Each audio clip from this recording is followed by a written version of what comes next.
పాత నీరు వెళ్తేనే కొత్త నీరు వస్తుంది, రైట్? సో మరి ఏం స్టాప్ చేయాలి, ఏమి క్విట్ చేయాలి అంటే first rule, stop talking about other people.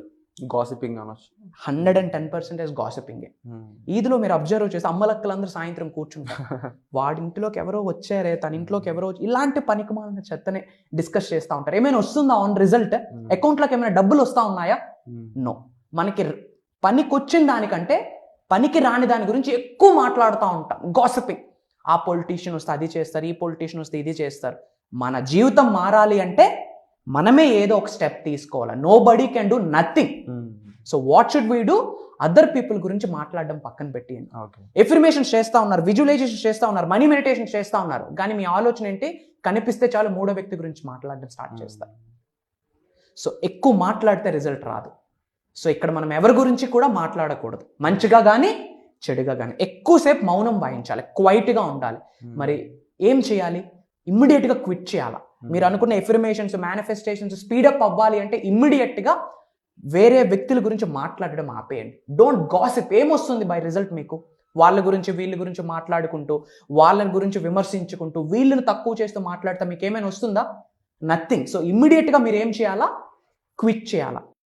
ఇప్పటి వరకు అలవాటు పడిపోయి ఉన్నాం కదా, వాళ్ళ గురించి వీళ్ళ గురించి మాట్లాడి వెంటనే థాట్ వస్తే గాడ్కి, యూనివర్స్కి థ్యాంక్స్ చెప్తూ పీస్ఫుల్గా వాటి నుంచి మళ్ళీ మనం డీవియేట్ అవ్వాలి. ఓకే. అండ్ సెకండ్ రూల్ వచ్చేసి stop focusing on the problems. చాలామంది ఏం చేస్తూ ఉన్నారు అంటే యూనివర్సల్ సబ్జెక్ట్ ఈ విశ్వం గురించి తెలుసుకున్నాక రిజల్ట్ కంటేను ప్రాబ్లమ్స్ మీద ఎక్కువ ఫోకస్ చేస్తూ ఉన్నారు. యాక్సెప్ట్ చేయాలి ఆ ప్రాబ్లమ్ని. మనుషులం కదా, ప్రాబ్లమ్స్ ఎవరికి వస్తాయి?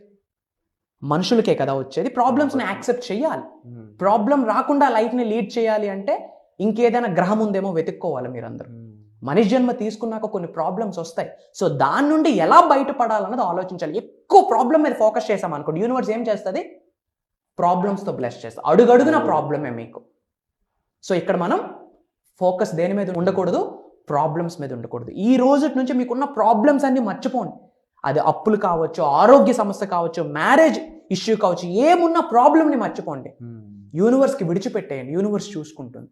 So stop focusing on the problems. ఇది ఇమ్మీడియట్గా క్విట్ చేయాలా. And third rule, stop focusing on how to get the result. Okay. Once affirmations start చేసిన వెంటనే చాలామంది ఫోకస్ దేని మీద ఉంటుందంటే రిజల్ట్ మీద ఉంటుంది. ఎప్పుడు వచ్చేస్తుంది. ఈ క్యూరియాసిటీ పెరిగిపోతుంది. ఎప్పుడైతే క్యూరియాసిటీ పెరుగుద్దో కాన్ఫిడెన్స్ మళ్ళీ లో అవుతుంది. ఎప్పుడైతే కాన్ఫిడెన్స్ లో అవుద్దో నమ్మకం తగ్గుద్ది. ఎప్పుడైతే నమ్మకం తగ్గుద్దో ఎనర్జీ డౌన్ అయిపోద్ది. ఎప్పుడైతే ఎనర్జీ డౌన్ అయిపోద్దో మేనిఫెస్టేషన్స్ వర్కౌట్ అవ్వవు. హై పాజిటివ్ ఎనర్జీ ఉన్న వాళ్ళకే యూనివర్స్ బ్లెస్ చేయడం స్టార్ట్ చేస్తుంది.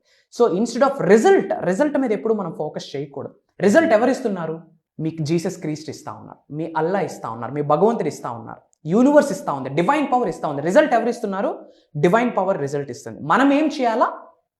కార్యం, యాక్షన్ చేయాలా, పని చేయాలా. సో మన యొక్క ఫోకస్ మన బెస్ట్ మనం ఇస్తున్నామా లేదా?